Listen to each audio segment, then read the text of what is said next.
Okay, continuing our Skulls of the Stars campaign, story, I guess, from Act 2, Chapter 4a, The Rotting Crevice. Guided by Gideon's ghastly, ethereal clamour, Solomon Kane goes deeper and deeper into the moors, until at the very heart he comes upon a little-used trail.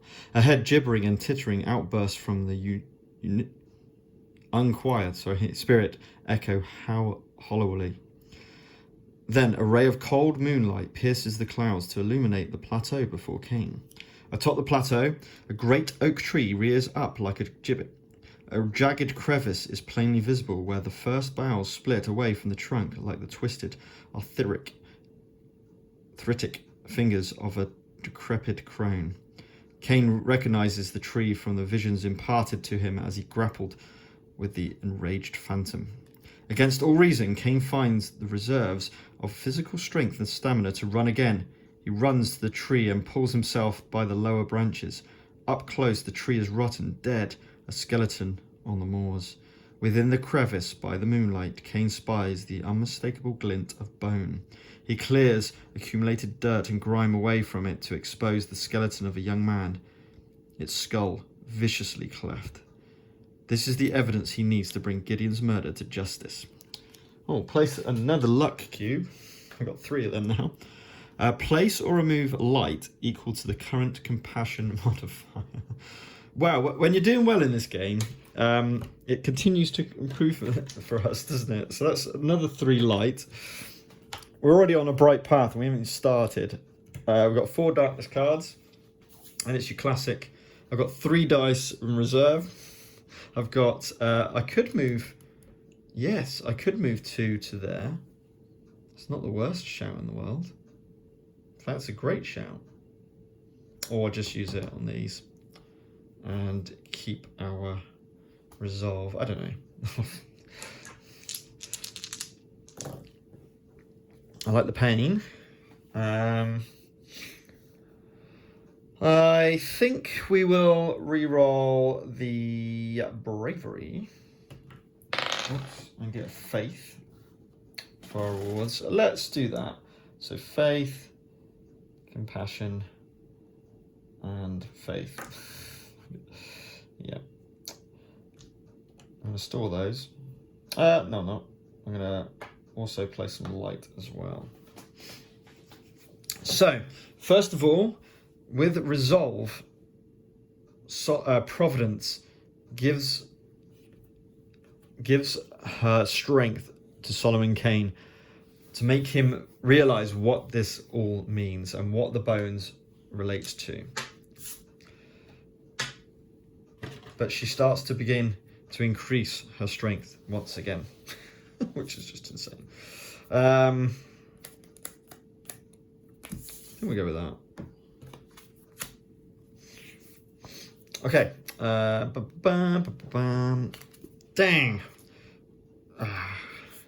But as soon as she is strengthened from her resolve, Providence begins to feel the darkness take away that strength. Plus, I should have put place 2 light. It's pretty good.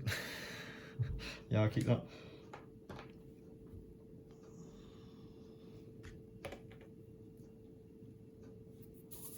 And with integrity, she begins to grow in strength once again. I will switch out this one for finesse.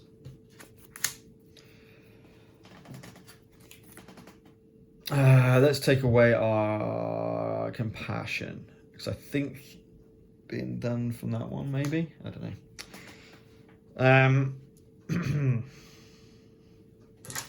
So the darkness starts to affect Solomon Kane as he starts to contemplate what has happened here at the rotting tree. We definitely need to roll some of these. We need to re-roll this fear and hope for we only get a bravery. Okay, so we haven't got. Oh, yes, we have.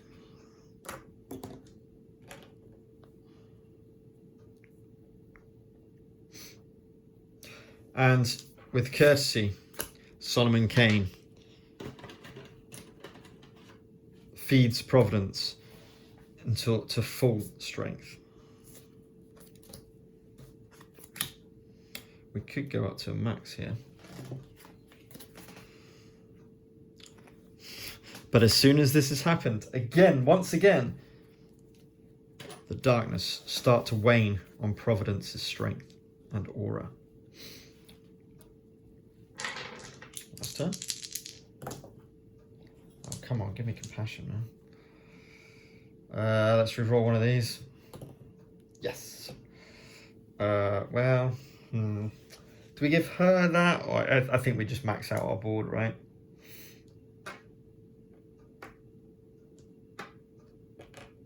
Undo that. It's a little bit of a waste.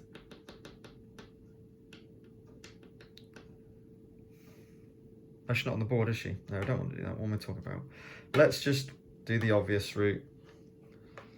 We'll do that. Cool. And with integrity, Providence's aura is once again filled to the max. Do we want to do any of this? Fight for, explore for. You know what?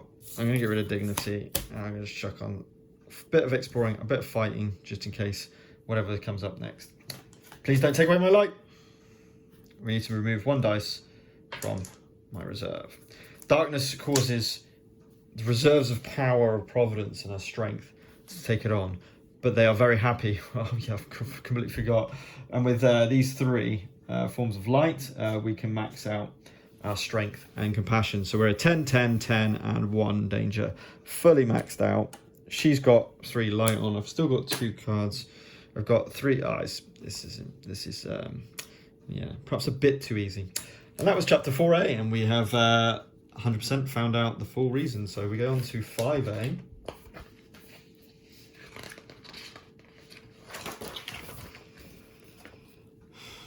Which is an impromptu jury. Now this does require some extra painted miniatures. I think there's only 1 I need to paint. Yep, I've just got the blacksmith to paint. Once he's painted, we'll be able to carry on with this story. Now, if I'm being completely honest, I am finding this a bit easy, because I'm so maxed out, especially with Providence and her extra dice and plus X to all tests. It means that I'm too good all round, I think. Now, I could have put some nightmare cards into the fray to try and help make it a lot harder. But to be honest, I'm really enjoying it. I hope you guys are enjoying the playthrough too. I'm going to keep it as normal, not changing the difficulty as I continue. I'm happy to just play out the story to its maximum, should we say, to its best result.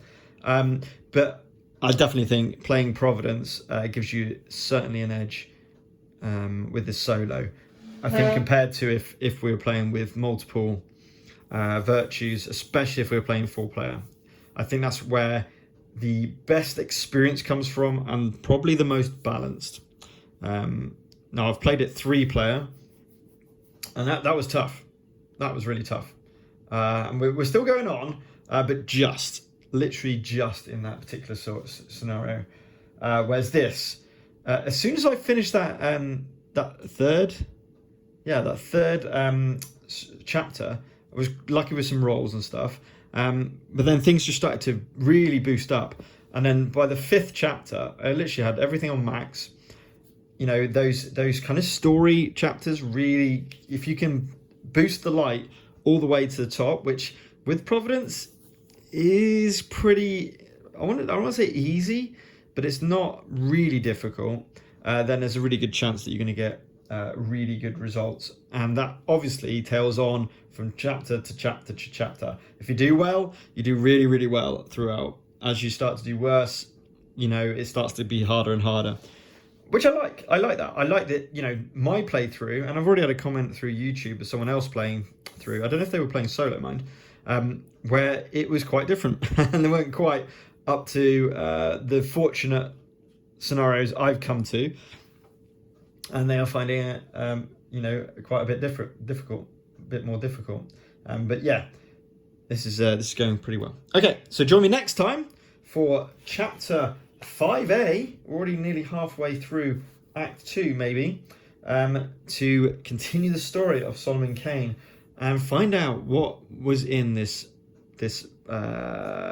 tree, these bones, this smashed in skull. Who is this skeleton? I've narrated the story before, so we know what it is and we know the outcome.